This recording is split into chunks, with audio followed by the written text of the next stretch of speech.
Hi అండి. సపోటా కాయలు పండిపోకుండా, పాడైపోకుండా, కుళ్ళిపోకుండా ఉండాలంటే ఈ టిప్ అయితే ఫాలో అయిపోండి. ఏదైనా ఒక బాక్స్ తీసుకొని దాంట్లో న్యూస్ పేపర్ చిన్న చిన్న ముక్కలుగా కట్ చేసుకొని ఇలా సపోటా కాయల్ని ఇలా మనం పెట్టేసుకొని మూత పెట్టుకొని ఫ్రిడ్జ్‌లో స్టోర్ చేసుకుంటే చాలా రోజుల వరకు పాడైపోకుండా, కుళ్ళిపోకుండా అలానే ఉంటాయండి. సో, తప్పకుండా ట్రై చేయండి. ఇంకా సెకండ్ టిప్ అయితే తెలుసుకుందాం. సెకండ్ టిప్ వచ్చేసి ఎగ్స్ అయితే మనం ఇలా ప్లేట్‌లో పెట్టుకుంటే కదిలిపోయి మనకి పగిలిపోతాయేమోనని భయపడుతూ ఉంటాం కదండీ! అలాంటి భయం ఏమీ లేకుండా ఈ టిప్ అయితే ఫాలో అయిపోండి.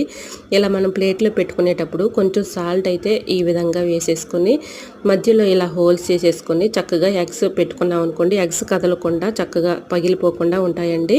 ఇలా ప్లేట్లో పెట్టుకునేటప్పుడు కొంచెం ఇలా సాల్ట్ వేసేసుకొని అక్కడ హోల్స్ లాగా ఇలా పెట్టేసుకొని మనం ఎగ్స్ పెట్టుకున్నామంటే ఎగ్స్ పగిలిపోకుండా అలానే ఉంటాయండి. సో, తప్పకుండా ట్రై చేయండి. ఇలాంటి మరెన్నో ఇంట్రెస్టింగ్ వీడియోస్ కోసం నా ఛానల్ లైక్ చేసి సబ్స్క్రైబ్ చేసుకోండి. Thanks for watching.